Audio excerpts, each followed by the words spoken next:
সুম্মা রাদাদনাহু আসফালা সাফিলিন। আসফালা ইসমে তাফজিল। আল্লাহ তাআলা বলেন, মানুষকে আমি সুন্দর করে বানিয়েছিলাম, কিন্তু এরা নামতে নামতে এত নিচে নেমেছে। এই মানুষগুলো যদি এখন ক্ষমতা না হারাতো, তাহলে এদের চরিত্র জনগণের সামনে এই নিকৃষ্ট চরিত্র ফুটে উঠতো না। এর এত নিচে নামতে পারে মানুষ নিজের স্বার্থের কারণে। আমি ইঙ্গিত দিলাম শুধু, আশা করি আপনারা জ্ঞানী মানুষ বুঝেছেন। সুতরাং আমাদের চরিত্র এবং ধৈর্য আজকে যে পরিচয় দিচ্ছেন কোরআনের জন্যে। এখানে বসে আছেন, আমার এখানে ওঠার কথা ছিল সর্বোচ্চ 3টায় বিকাল, তো আস্তে আস্তে আমি 4:15 পৌঁছালাম। দেরি হয়ে গেছে। এই কারণে আমার কালকে মাহফিল ছিল শ্বশুর বাড়ি, চুয়াডাঙ্গার জীবননগর উথলি। ম্যাডাম আমার সাথে গেছে, এই কারণে এখন এমনি আমি সে 3 বছর জেলে ছিলাম, আবার জেল থেকে বেরিয়ে আজ পর্যন্ত যেতে পারিনি। এই মাহফিলের ওসিলায় গিয়েছে, ওরা বলছে একটু থাকো। এই থাকো বলতে গিয়েই প্রায় 250 কিলোমিটার এখান থেকে, এত দূর পথ আবার আসা লাগবে তো। আর আজকে বৃহস্পতিবার, মাওলানা হোসাইন বলছিলেন খুব জাম রাস্তায়। আসলে আমরাও তো মানুষ, আমরা এই দ্বিতীয় 2টা 3টা নিতে চাই না। ডাক্তার আমারে জানিয়েছে আপনি আলোচনা কম করেন, আপনার যে ছেলের যে খাবার ওরা খাওয়িয়েছে, এই কন্ডিশন আপনার শরীর ভালো না।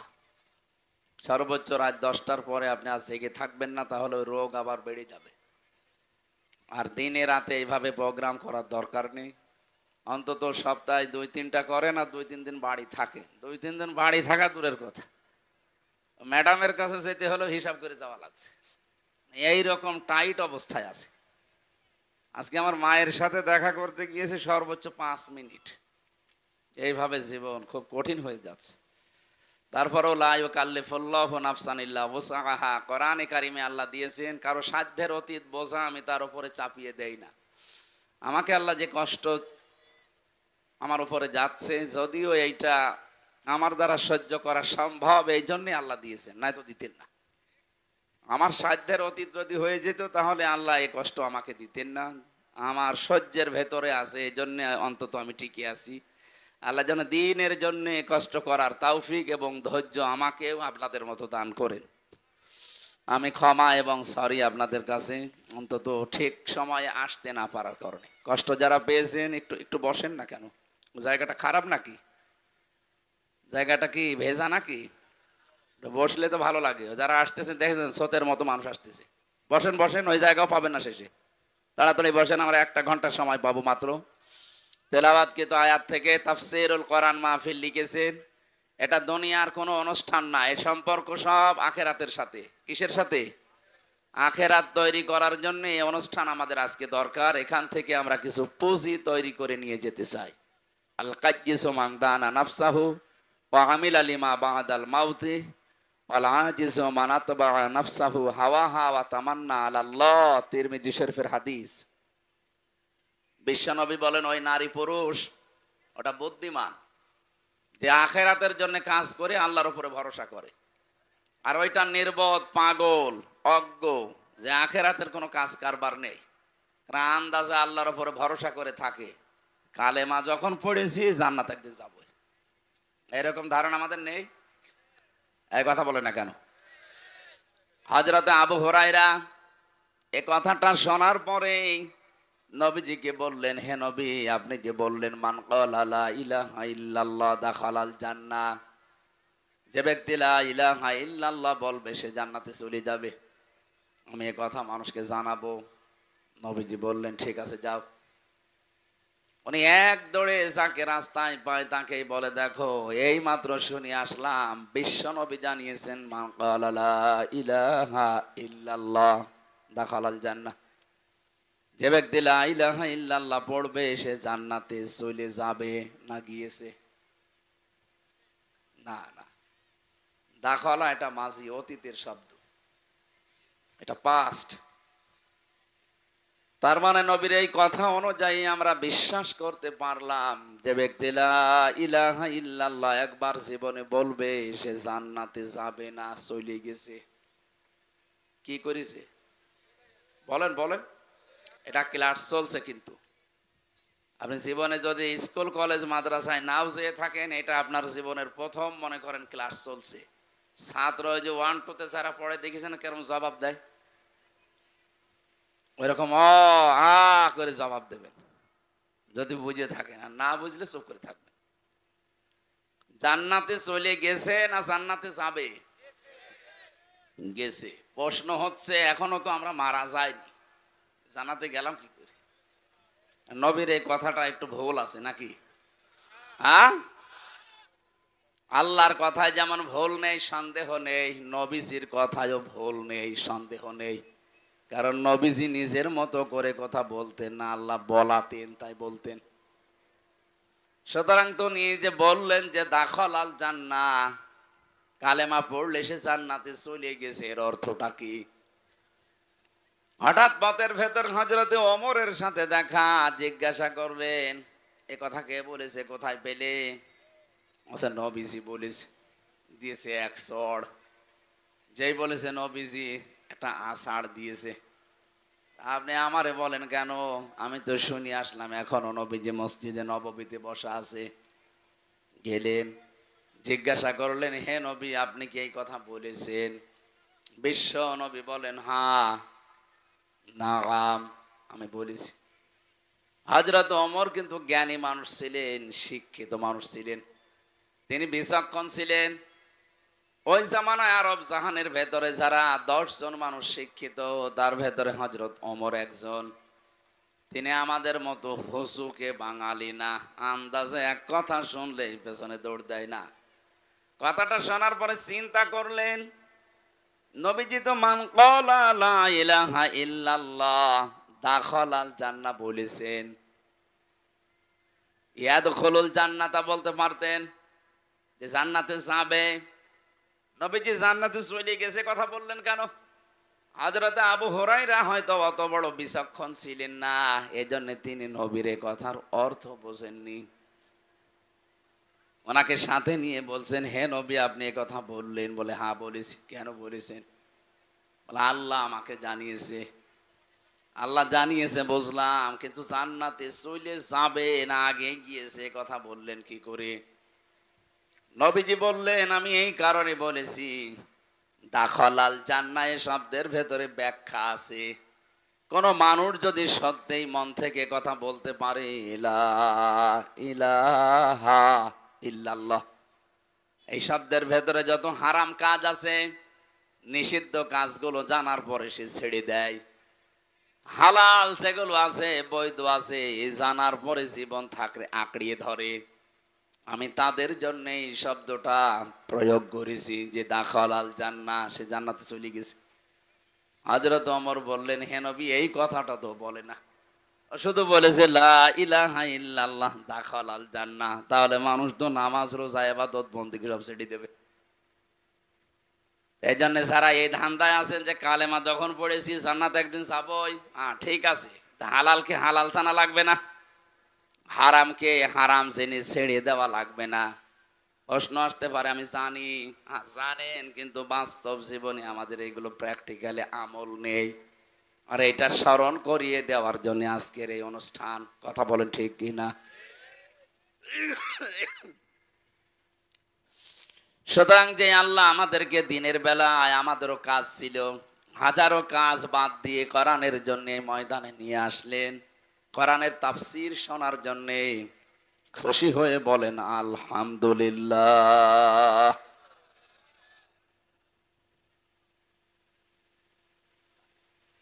ঠিক আছে,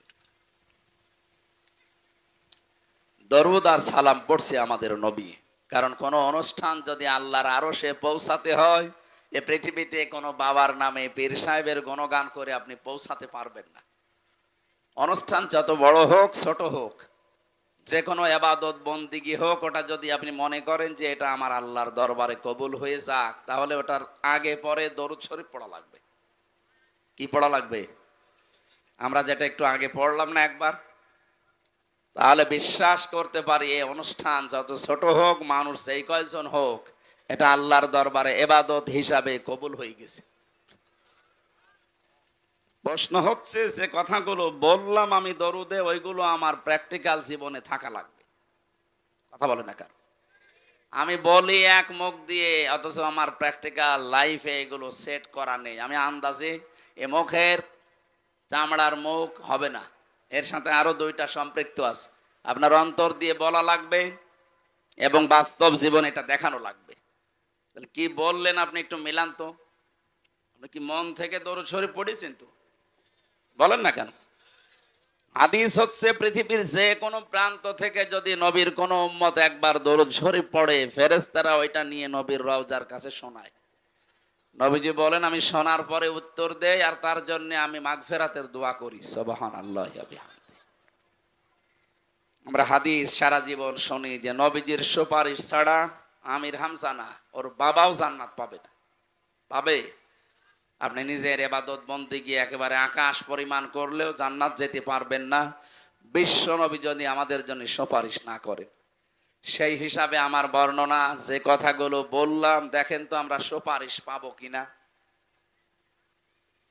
এক নম্বরে বলেছিলাম আল্লাহুম্মা, হে আল্লাহ, সল্লি আলা, তুমি রহমত নাজিল করো। এখানে সল্লুন শব্দের অর্থ চারটা। সল্লত মানে রহমত নাজিল করা, সল্লত মানে দরুদ শরীফ পড়া, সল্লত মানে নামাজ পড়া, সল্লন মানে মাগফিরাত কামনা করা। আমার আল্লাহর কাছে চারটার সেইটা যার সাথে মিলবে তার সাথে লাগাবেন। এখন যদি সল্লুন শব্দের বাংলা অর্থ আপনি এখানে ধরেন যে মাগফিরাত কামনা করা, সৃষ্টি জগতে আমরা যারা অপরাধ করি তারা মাগফিরাত কামনা করলে মানায়। কথা বলেন না কেন? তো বিশ্ব নবীর জন্য মাগফিরাত কামনার দরকার নেই, কারণ তার আগে পরের সব অপরাধ আল্লাহ মাফ করে দিয়েছেন। মা তাকদ্দামা মিন জামবি, তার আগে পরে কোনো অপরাধ নেই, এই সব আল্লাহ নিজ গুণে ক্ষমা করে দিয়েছেন। তাহলে দ্বিতীয় অর্থ হচ্ছে সল্লন মানে নামাজ পড়া। এখানে তো আমরা নামাজ পড়লাম না, এই যে কিছুক্ষণ আগে পড়লাম ওই নামাজ না। এই দরুদের ভেতরে কোনো নামাজ পড়েছি? বলেন বলেন। তাহলে এইটাও না। যার জন্য যেটা মেলে তাকে সেই জায়গায় লাগাবেন। 3 নম্বরে রহমত নাজিল করা, এটা মিলছে। আমরা তো আল্লাহকে বলতেই পারি হে আল্লাহ তুমি রহমত নাজিল করো। সল্লি আলা, আলা মানে উপরে, মোহাম্মদ, মোহাম্মদের উপরে। আপনি যখন মনে মনে এই কথা বলেন যে আল্লাহুম্মা সল্লি আলা, হে আল্লাহ তুমি রহমত নাজিল করো, আল্লাহ যদি বলে কার উপরে, আপনি নিজেই যেন জবাব দিচ্ছেন আলা মোহাম্মদ। কার উপরে? এক কথা বোঝা লাগবে, আপনি শুধু খেলা করার জন্য আসেন নাই। এত কষ্ট স্বীকার করে, টাকা পয়সা খরচ করে, সময় ব্যয় করে আপনি বসে আছেন একেবারে চাতক পাখির মতো শুনতেছেন, বোঝার জন্য শুনেন। আপনি কিন্তু বলেন না যে আলা মোহাম্মদ, প্রথমে বলেছিলেন আল্লাহুম্মা সল্লি আলা, হে আল্লাহ তুমি রহমত নাজিল করো। আল্লাহ জানো হঠাৎই প্রশ্ন করছে বান্দা কার উপরে? আপনি কি বলেছেন আলা মুজিব, মুজিবের উপরে? কথা বলেন না কেন? আপনি বলেছেন আলালা জিয়া, জিয়ার উপরে? পৃথিবীর কারো নামে আপনি বলেছেন? কি বলেছিলেন? আলা মোহাম্মদ, মোহাম্মদের উপরে তুমি রহমত নাজিল করো। আল্লাহ যেন আবার আপনাকে প্রশ্ন করছেন, নারী হন আর পুরুষ হন, যে মোহাম্মদটাকে আমি একা না, সবাই মিলে এক বাক্যে জবাব দিয়েছি সাজ্জিদিনা, মোহাম্মদ আমাদের নেতা। আমি কি আমার নেতা বলেছি?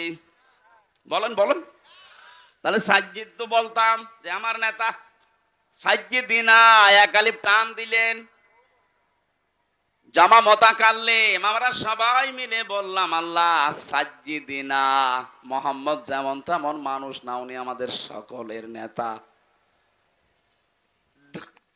দরুদের ভেতরে আপনি আমাদের নেতা বলে স্বীকার করে নিলেন। এখান থেকে পরিবারে, সমাজে, রাষ্ট্রে গিয়ে আর মোহাম্মদ রাসূলুল্লাহর নেতৃত্ব মানতে চান না। আপনি এইরকম দরুদ যদি কিয়ামত পর্যন্ত পড়েন, আল্লাহর রহমতে মাহফিল কবুল হওয়া দূরের কথা, আরো নিচে নামতে থাকবে। আমার কথার অর্থ বুঝেছেন? তাহলে সেটা পড়ছেন, এটা আমাদের বাস্তব জীবনে নিয়ে যাওয়া লাগবে না? সাজ্জেদিনা পড়লে আপনার জীবনের একমাত্র আদর্শ নেতা হবে মুহাম্মদ সাল্লাল্লাহু আলাইহি ওয়াসাল্লাম। আমি আশা করছি নরম ভাষায় কথা চাই বলেছি, আপনি বুঝেছেন। যদি না বোঝার ভান করে থাকেন, হামজার বাপ আসলেও আপনি ওয়াজে কিচ্ছু হবে না। সুতরাং যারা দরুদ পড়লেন, এটা এখন থেকে সাজ্জেদিনা আমার নেতা না, আমাদের নেতা। কার নেতা? আমাদের নেতা মুহাম্মদুর রাসূলুল্লাহ। এতটুকু শেষ করেননি, আপনি আরেকটু বাড়িয়ে বলেছেন সাজ্জেদিনা মাওলানা। মাওলানা মানে আমির হামজা। কি মাওলানা? মানে অভিভাবক, পথ প্রদর্শক, গাইডলাইন দাতা।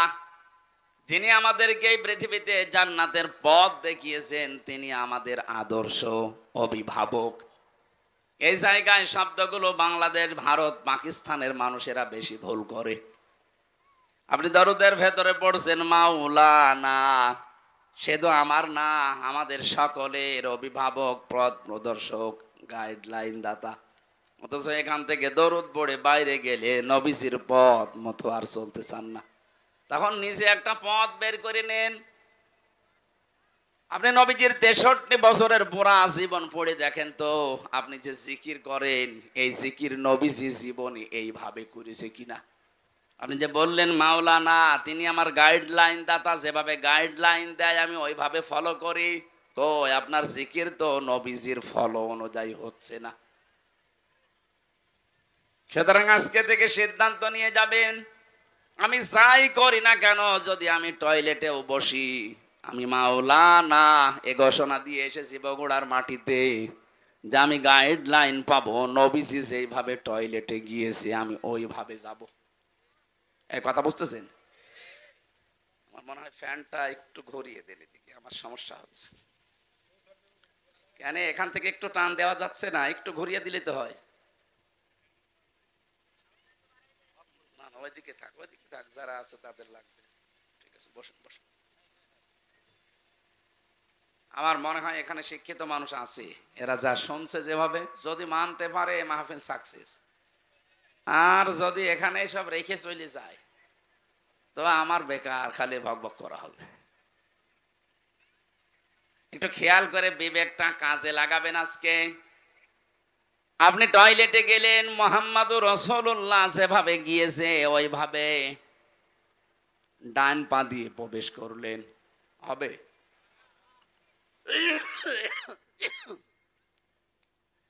নবীজি জীবনে কোনদিন ডান পা দিয়ে টয়লেটে বসেছেন?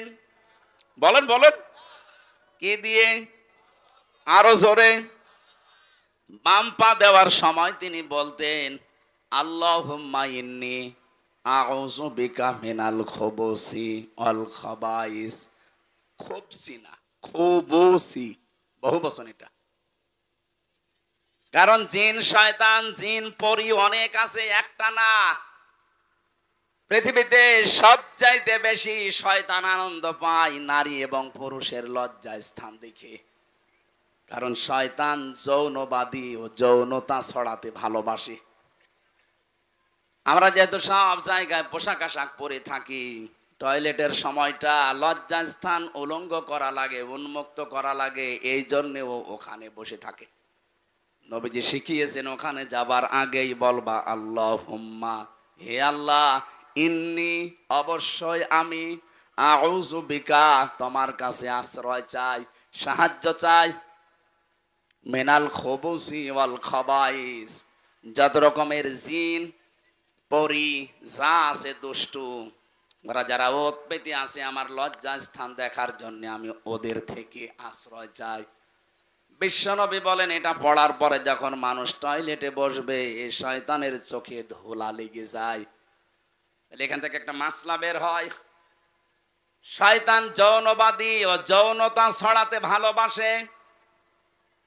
আমাদের যৌনাঙ্গ যতটুকু একজন পুরুষের জন্য এই নাভি থেকে শুরু করে হাঁটু পর্যন্ত ঢেকে রাখা, এটা ফরজ।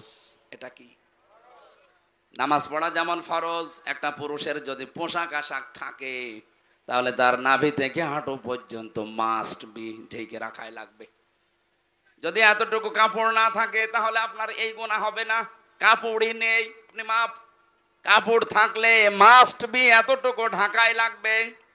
একজন পুরুষ মানুষ যদি নাভি থেকে হাঁটু পর্যন্ত ঢেকেও নামাজ আদায় করে তার নামাজ হয়ে যাবে। কিন্তু একজন মহিলা যদি নাভি থেকে হাঁটু পর্যন্ত ঢেকে নামাজে দাঁড়ায়, ওর নামাজ হবে না, না হবে না। কারণ ওর ফরজটা আর একটু বেশি। ওর মাথার চুল যদি সেজদায় দিতে গিয়ে, রুকু দিতে গিয়ে দেখা যায় ওর নামাজ ভেঙে যাবে। এই জন্য মেয়েদের শাড়ি পরে আমার মনে হয় নামাজ শুদ্ধ হয় না। মেয়েরা যারা শাড়ি পরে নামাজ পড়েন এটা বাদ দেবেন, আপনি সালোয়ার কামিজ বানাবেন। আমার মনে হয় সালোয়ার কামিজে খরচও কম হবে, ফরজ পর্দাও আদায় হবে, নামাজও সুন্নত অনুযায়ী হবে। আমরা স্বামী যারা আছি তারাও বেশি যাব। ৩,০০০ ৫,০০০ টাকা দিয়ে শাড়ি না কিনে ওই ৪৫০ 500 টাকা দিয়ে সালোয়ার কামিজ বানানো হয়ে যায়। মেয়ে লোক তো ঝামেলা, ও ছাতা মানতে চাই না। সম্মানিত মা বোনেরা, আপনার ফরজ মুখমণ্ডল, হাতের কবজি আর পায়ের পাতা বাদ দিয়ে পুরা শরীর আপনাকে ঢেকে রাখা লাগবে। নামাজের সময় অন্তত মাথার চুলটা যেন বের হয়ে না যায় কোনো ক্রমেই। শয়তান সবচাইতে বেশি আনন্দ উপভোগ করে তখন যখন দেখে কোনো মানুষের লজ্জা স্থান উন্মুক্ত হয়ে আছে। আর এইটা চালু করার জন্য 15.5 বছরে যারা দায়িত্বে ছিল, ডাইরেক্ট ইনডাইরেক্ট ওই মানুষগুলো সবচাইতে বেশি চেষ্টা চালিয়েছে। কয়েকদিন আগে একজন উপদেষ্টা হয়েছে, ও নিজের স্ত্রীকে দিয়ে সারা জীবন এই কাজ করাচ্ছে। ওর স্ত্রীর মাথায় তো বিশাল বড় একটা সালোয়ার কামিজ দেওয়া থাকে না। ওই যে সমস্ত সিনেমা, নভেল, নাটক, থিয়েটার বানিয়েছে, আপনি দেখেছেন এই যে bachelor, third person singular number, আমি উপন্যাস পড়েছিলাম, ওইগুলো দিয়ে এখন সিনেমা বানিয়েছে। ওর নিজের স্ত্রীকে দিয়ে অভিনয় করিয়েছে। এখানে পরকীয়া প্রেম কি করে করা লাগে, সমকামিতা কিভাবে প্রমোট করা লাগে, এইগুলো উস্কে দিয়েছে সারাটা জীবন। সেই লোক এখন এই দেশের উপদেষ্টা। ও সামনে যদি দায়িত্বে এভাবে থাকে, নিজের বউ না আপনার বউ দিয়ে করাবে তখন। এই জন্যই তো দেশে এখন ঝড় উঠতেছে, না এরে বাদ দিন। আপনি দরকার হয় ছাগলকে বসান, কিন্তু এরে বসানো যাবে না। ৯৬% মুসলমানের দেশে যারা আল্লাহর নিষিদ্ধ কাজ পুরুষে পুরুষে নাকি বিয়ে করবে। বাড়ি যেয়ে কালকে বলবেন। আপনি টের পাচ্ছেন কোথায় যাচ্ছে? খালি নামাজ পড়ে রোজা রেখে কালো বোরকা পরে হাঁ করে থাকলে হবে? বাস্তবতা নেওয়া লাগবে না?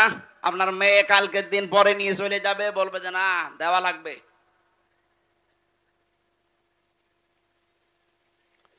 যেটা বোঝানোর জন্য বলছিলাম, বিশ্ব নবী বলেন যখন আপনি দোয়া পড়ে বসলেন 8 মিনিট 10 মিনিট আপনি কাজ করলেন, বের হওয়ার সময় বলবেন গফরানাক, বাম পা দিয়ে বের হবেন।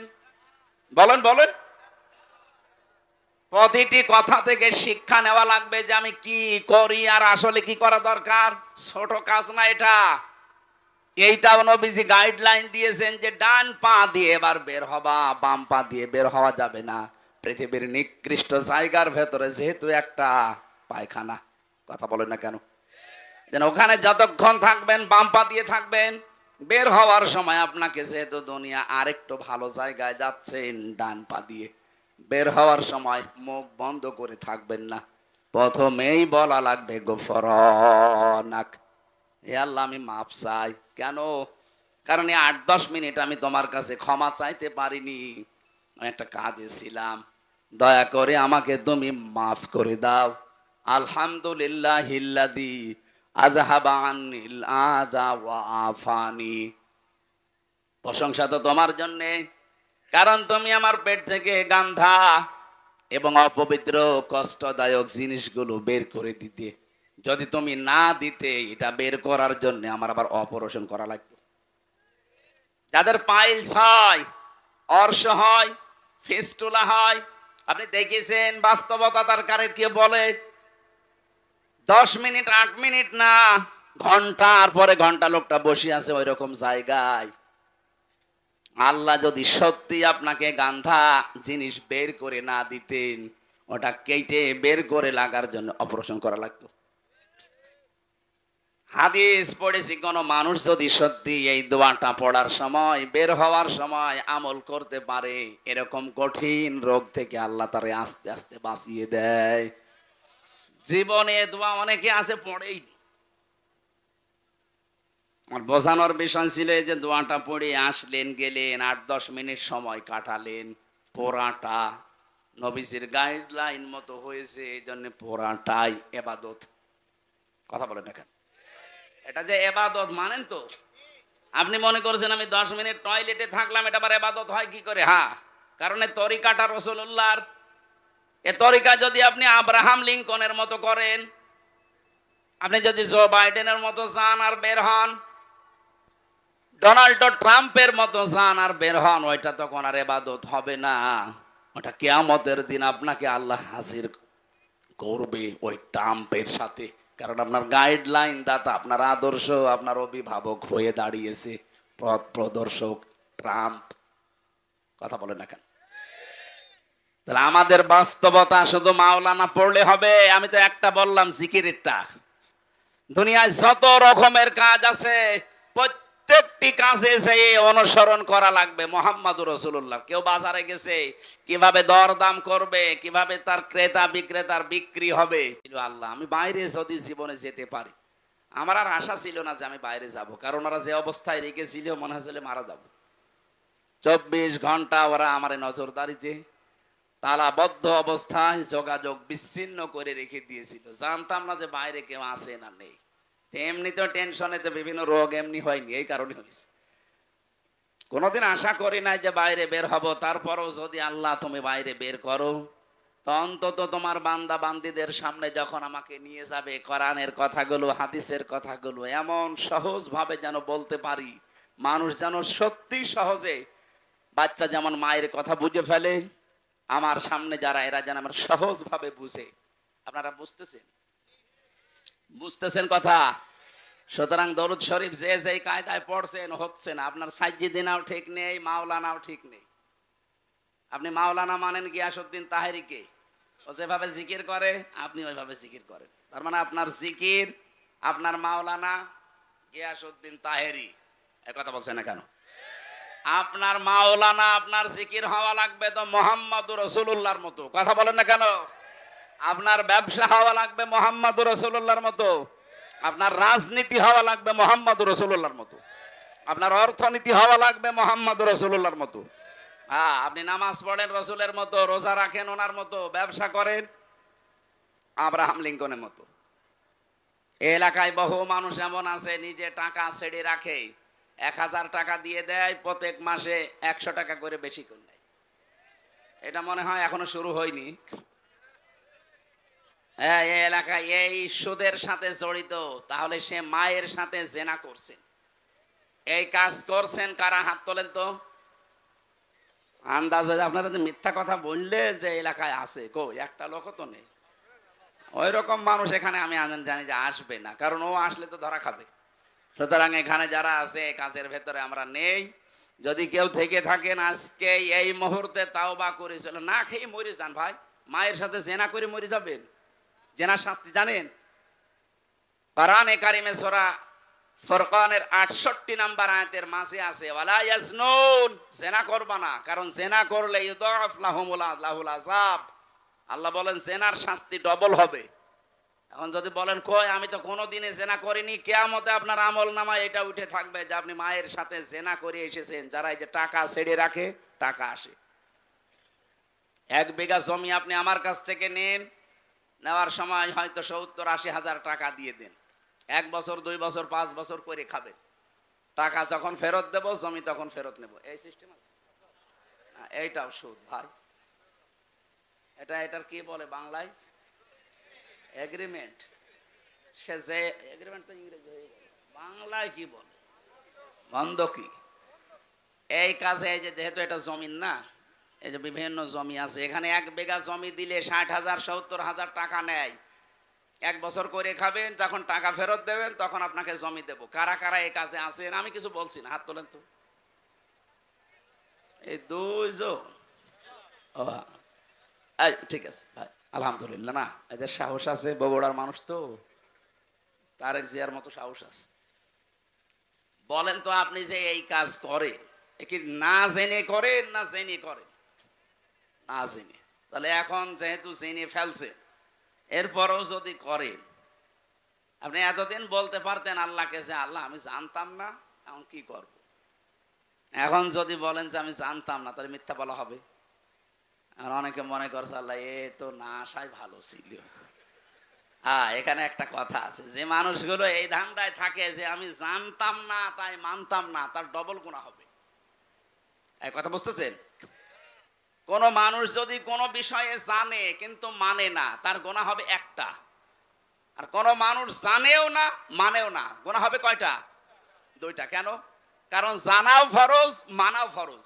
জানার ফরজ আপনি আদায় করে ফেললেন, আপনার একটা ফরজ আদায় হয়েছে। আপনি মানেন না, ওইটার জন্য গুনাহ হবে কয়টা? বলেন না কেন? আপনি জানেনও না মানেনও না, আপনি জানেন না কেন?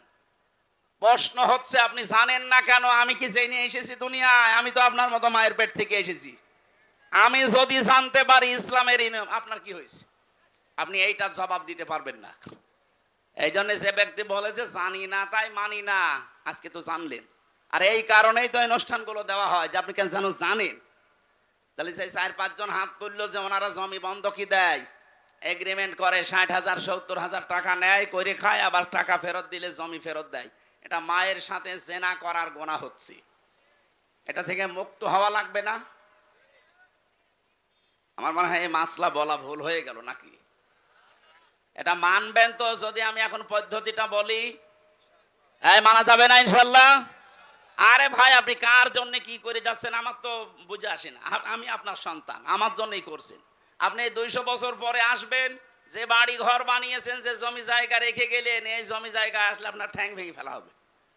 হ্যাঁ, আপনি 200 বছর পরে আসেন, আমিও থাকবো না 200 বছর পরে, আপনিও থাকবেন। আমার ছেলে, আমার নাতি, নাতির নাতি থাকবে, তারা আপনাকে ঢুকতে দেবে? আমারে ঢুকতে দেবে? তাদের জন্য বিশাল সম্পদ গড়ার জন্য আপনি এই মায়ের সাথে জেনা করার গুনাহ করে যাচ্ছেন। অথচ 100 বছর পরে আসলেও আপনাকে এই জমিতেই আর থাকতে দেবে না, ঢুকতেই দেবে না, বলবে কে আপনি চিনি না। এটা একটা ধোঁকা। এই ধোঁকার জন্য আমাদের আসল বিশাল জীবন পড়ে আছে সামনে। এরকম পাগলামি যেন আমরা কেউ না করি ভাই। এই স্মরণ করানোর জন্য এই তাফসির মাহফিলে আসা লাগে। আল্লাহ আমাদেরকে স্মরণ করাচ্ছেন। এই পদ্ধতিতে যারা আছেন, বর্গা বলে কি বলে বন্ধকি যারা করছেন, এটার পদ্ধতি দুইটা আছে। 1 নম্বরে যতদিন আপনি এই জমি করে খাবেন, 1 বিঘা জমি, ততদিন সরকারের যে খাজনা আছে প্রতি বছরে মনে হয় 65 বা 70 টাকা দেওয়া লাগে। এখন কত আমি জানি না, এরকমই হবে সব বেশি হলো। আমি জেলে যাওয়ার আগে হিসাব জানতাম, এখন এই 3-4 বছরে আর জানি না। না, 100 টাকা হলো। প্রত্যেক বছরে বছরে খাজনা দেওয়া লাগে না? এই খাজনা যতদিন আপনি চাষ করে খাবেন এইটা আপনি দেবেন। আর যখন ওরে 1 বছর 2 বছর 5 বছর পরে টাকা ফেরত দেবেন, ওই 70,000 80,000, তখন কমপক্ষে 8-10 হাজার টাকা কম নেওয়া লাগবে। এই সিস্টেমে যদি নিতে পারেন তাহলে জায়েজ আছে, তাছাড়া হবে না। এবার বলেন, এই মাসলায় যদি কোনো কিছু জানার থাকে তাহলে আমি বলে তাফসিরে প্রবেশ করছি। বলেন, এই পদ্ধতি যদি মানতে পারেন, এই দুইটা খাজনা দিয়ে দেবেন আর টাকা নেওয়ার সময় 8-10 হাজার কম নেবেন। আর একটা নিয়ম আছে ভাই, আমি শেষে আপনার প্রশ্নের জবাব দিয়ে দিচ্ছি। আর একটা নিয়ম আছে, যখন আপনি এই বাস্তবতায় যখন আপনি বলবেন যে আমি 10,000 টাকা দিলাম, প্রত্যেক বছরে বছরে আপনি 10,000 করে টাকা দেবেন, এই জমি আপনি কাজ কারবার যতদিন যা উপায় করে নিতে পারেন নিন। 1 বিঘা জমি থেকে 10,000 15,000 টাকা কামাই করা, উপায় করা, চাষ করে হোক আর যেভাবে হোক, অত কঠিন না। সুতরাং ইনসাফ যেন দুইজনেরই থাকে, সেই হিসাবে নেওয়া জায়েজ আছে। আমার কুষ্টিয়া মেহেরপুর চুয়াডাঙ্গাতে 1 বিঘা জমিতে সর্বোচ্চ 8,000 10,000 টাকা 1 বছরে দিয়ে দেয়। এইটা জায়েজ আছে। এটার আরবি নাম বাংলা নাম কি বলে আমি জানি না, খাই খালাসি। এইটা করবেন, এইটা মানুষ করতে চায় না, বলে লস হয়ে যায়। ঠিক আছে, আপনার বিবেকে যা ধরে এখন থেকে আপনি তাই করেন, কিন্তু এই দোষ দিতে পারবেন না যে আমি জানি না তাই মানি না। আপনার ডবল গুনাহ হবে, আপনি ডবল ডবল গুনাহ করে যাবেন না। আজকে আমরা তেলাওয়াতকৃত যে আয়াত পড়েছিলাম সূরা নিসার 36 নম্বর আয়াত। আমাদের আলোচনার বিষয় আজকে হক, স্বামী স্ত্রীর হক, মা বাবার হক, প্রতিবেশীর হক, এবং কি কাজের ছেলে মেয়ে যারা কাজ করে খায় বাড়িতে দোকানে, এই সমস্ত মানুষের হকের কথা কোরআনের এই আয়াতের ভেতরে আছে। প্রত্যেকটি জিনিসের উপরে আপনার হক আছে, আর কিয়ামতে এই হকগুলো সম্পর্কে আল্লাহ আপনাকে স্ব আকারে প্রশ্ন করবে। আল্লাহ আমাদের যেন প্রশ্ন করে আটকাতে না পারেন, সেই জন্য এটা তেলাওয়াত করলাম। আমি সহ প্রত্যেকে এবার প্রবেশ করছি। আল্লাহ রাব্বুল আলামিন বলেন, ওয়া'বুদুল্লাহা ওয়ালা তুশরিকু বিহি শাইআ। হে পৃথিবীর মানুষেরা, তোমরা আল্লাহর ইবাদত করো, আমি আল্লাহর সাথে কাউকে শরীক করবা না। প্রশ্ন আসতে পারে, ইবাদত তো করি, কি করেন আপনি? 5 ওয়াক্ত নামাজ হয়তো পড়েন, রোজা রাখেন, আর মেয়েরা যারা আছে খুব বেশি হলো কালো বোরকা পরে একটু ঘোরে, এই শেষ। ইবাদত এতটুকু শব্দ না, এটা ব্যাপক অর্থবোধক একটা শব্দ। কোন মানুষ যদি মানুষের সাথে কথা বলে, এইটাও ইবাদত। অকুলু লিন্নাসি হুসনা। কেউ যদি মানুষের সাথে একটা ভালো কথা হাসি মুখে বলে, নবীজি বলেন এইটার দ্বারা তার একটা সাদগা দেওয়ার সওয়াব হয়। কত মানুষ আছে কথা বলতে চায় না, গোমরা মুখ, চুপ করে থাকে, কথাবার্তারা এমনকি দুনিয়ার কোন স্বার্থের কারণে কথা বন্ধ পর্যন্ত করে দেয়। মুরগিতে ধান খেয়েছে, এতটুকু একটা অপরাধ, এই নিয়েও মাসের পরে মাস ঝগড়া, কথা বলে না, এমন মানুষ নেই দুনিয়ায়। আপনি যদি মারা যান, এই অবস্থায় 3 দিন পার হয়ে যায়, দুনিয়ার কোন স্বার্থ নিয়ে কারো সাথে গন্ডগোল, মারামারি, ঝগড়া ঝাঁটি, মরে গেলেন 3 দিন পর, আপনি বেঈমান হয়ে মরবেন, ঈমান নসিব হবে না। আমি তো জানি 3 দিন না, 3 বছর না, 30 বছর কথা বলে না ঠুনকো একটা বিষয় নিয়ে, এই কথা বলছে না কেন? আর এগুলোর সব চাইতে পেছনে কলকাঠি নাড়াচ্ছে শয়তান, আর শয়তান মেয়েদেরকে দিয়ে এটা খেলায়, কারণ মেয়েরা শয়তানের জাল। ওরা যখন বেপরদায় চলে, শয়তান বলে ওদেরকে আমি জাল হিসাবে ব্যবহার করি। আর দেখবেন এই সমস্ত মহিলারা এগুলো তাল পাল লাগায়।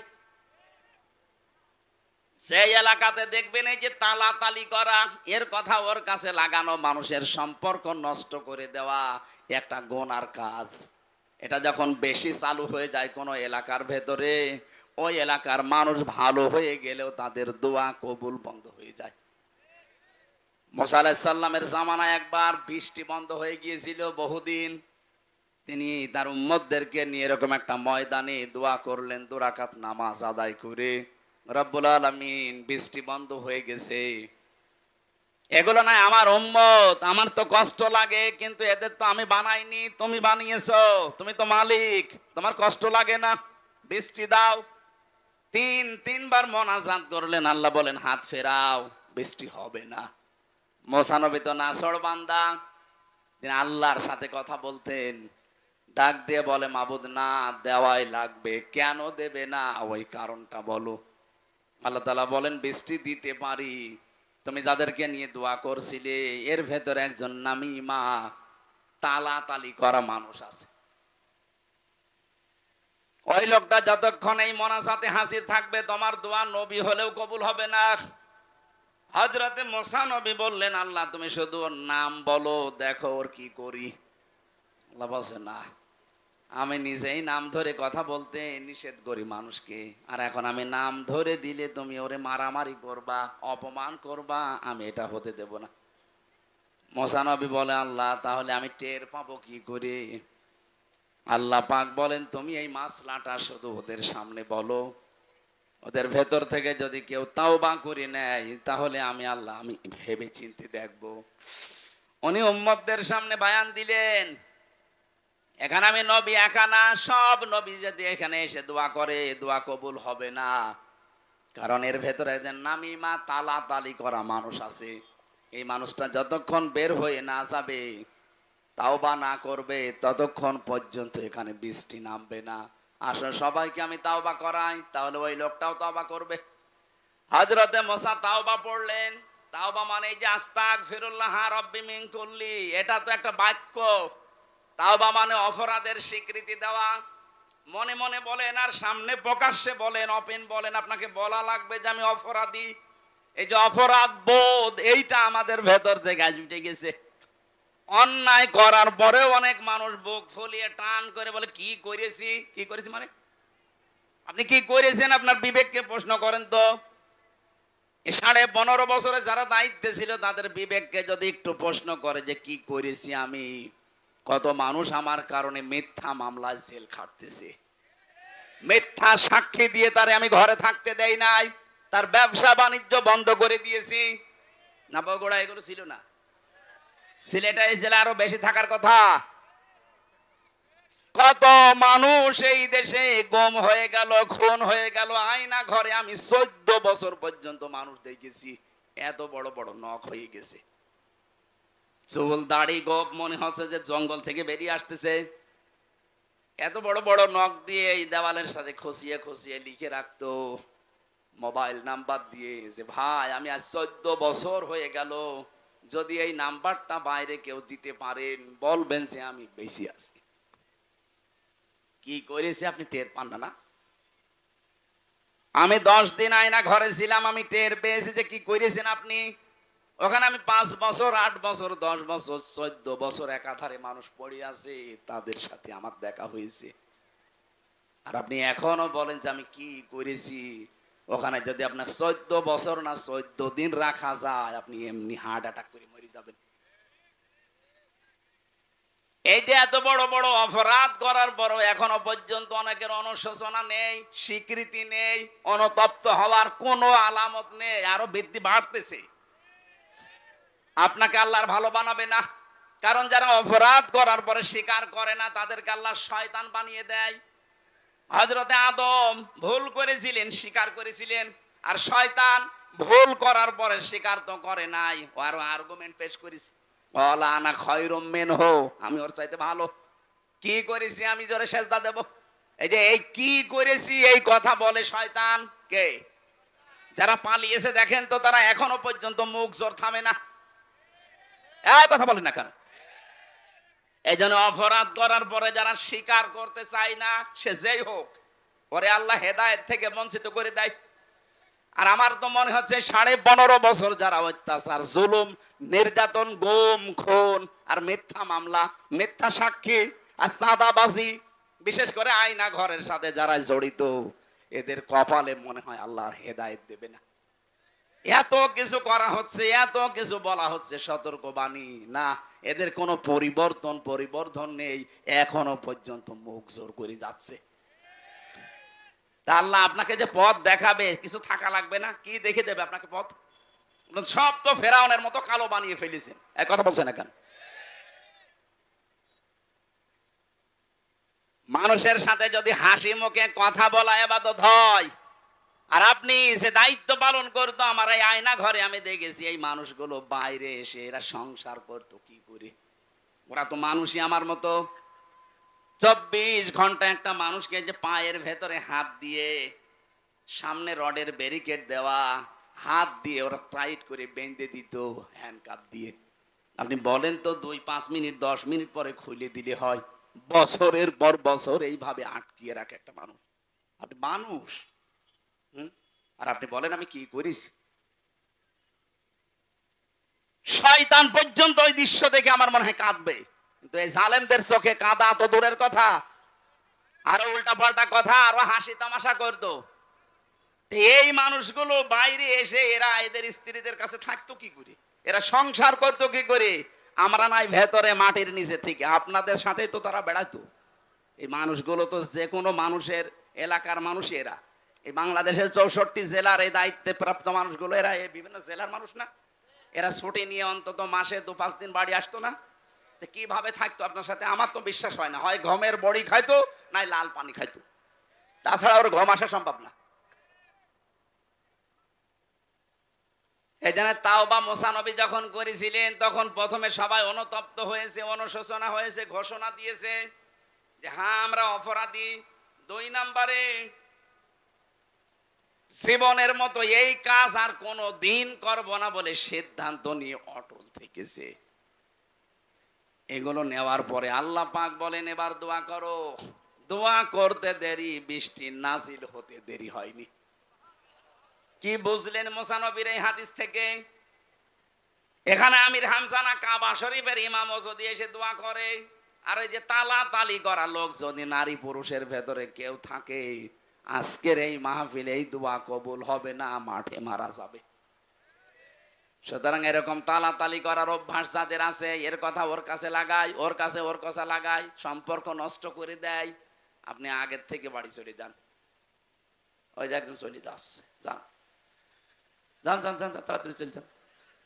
আপনি থাকলে আমাদের মাহফিল আর হবে না, যান। চলে যাচ্ছে যারা, চলে যাক। এরা চলে গেলে আমরা তারপর মাহফিল শেষ করব। তালাতালি করা মানুষ নিয়ে আমরা মোনাজাত করতে রাজি না, কারণ মাহফিলই কবুল হবে না।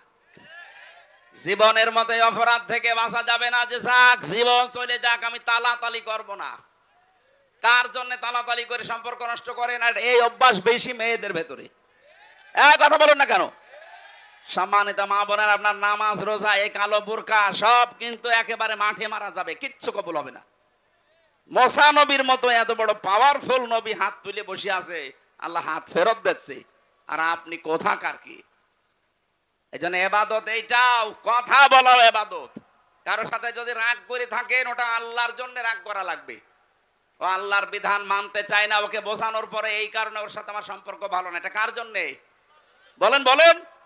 কারোর সাথে যদি ভালোবাসা দোস্তি তৈরি হয়, এটাও তৈরি হওয়া লাগবে আল্লাহর জন্য। কাউকে কিছু দিলে দান করলে ওটা আল্লাহর জন্য, কাউকে কিছু দেই না দান করি না, ওটা আল্লাহর জন্য। নবীজি বলেন ফাকাদ ইস্তাকমালাল ঈমান, ওর ঈমানকে যেন পরিপূর্ণ করে নিল। এক একটা আয়াতে লক্ষ লক্ষ কথা এভাবে তাফসীর আকারে করা আছে। এটা 1-1.5 ঘন্টা 2 ঘন্টার ব্যাপার না, এগুলো আমি বই লিখেছিলাম। আপনি পৃথিবীর সৃষ্টি থেকে শুরু করে কিভাবে আল্লাহ সব বানিয়েছেন, তৈরি করেছেন, এগুলো সিস্টেম কি, কিভাবে আমাদের ইবাদত করা লাগবে, এগুলো জেলখানায় তো 3টা বছর এক ঘরের ভেতরে, একটা কবরের মতো, এদিকে 3.5 হাত, এদিকে 1.5 হাত, এতটুকু একটা জায়গায় পড়েছিলাম 3টা বছর। ওই কারারক্ষীদের কাছ থেকে খাতা নিয়ে কলম নিয়ে লিখতে লিখতে আমি বই লিখেছিলাম প্রায় 8টার মতো। ওই যে বাসতলায় মনে হচ্ছে আমার গাড়িটা আছে, ওখান থেকে আপনার মেয়ের জন্য, বোর জন্য, মায়ের জন্য, ফুফুর জন্য বই নিয়ে যাবেন, নিয়ে পড়াবেন। বই মানুষকে কোনোদিন ঠকায়নি, ঠকাবেও না, যতটুকু হোক ওখান থেকে একটা জ্ঞান পাবেন। একটা সাদগায়ে জারিয়া সওয়াব হতেই থাকবে মরণ পর্যন্ত। আমরা মাগরিবের আজান আর 4-5 মিনিট আছে, এরপরে মোনাজাতের মাধ্যমে শেষ করে বইটা নিয়ে যাবেন, কাজে লাগবে, আশা ব্যক্ত করে শেষ করছি। আল্লাহুম্মা আমিন। লা হাওলা ওয়ালা কুওয়াতা ইল্লা বিল্লাহিল আলিয়্যিল আযীম। আল্লাহ তাআলা বগুড়ার এই মানুষগুলো দিনের বেলা সব কাজ বাদ দিয়ে যারা বসে আছে, রব্বুল আলামিন এদেরকে খালি হাতে না ফেরত দিয়ে এদের হাতগুলো পরিপূর্ণ করে দাও। এদের জীবনের অপরাধগুলো তুমি মাফ করে দাও, এদের জীবনের ভালো কাজগুলো তুমি মঞ্জুর করে নাও। এরা যে ধৈর্যের পরিচয় আজকে তোমার জন্য দিয়েছে, এত কষ্ট করে সেই সকাল 10টা থেকে বসে আছে, অনেকে দুপুরের খাবার পর্যন্ত খেতে পারেনি। আল্লাহ এই মানুষগুলোকে ওসমানের মতো বানিয়ে দাও।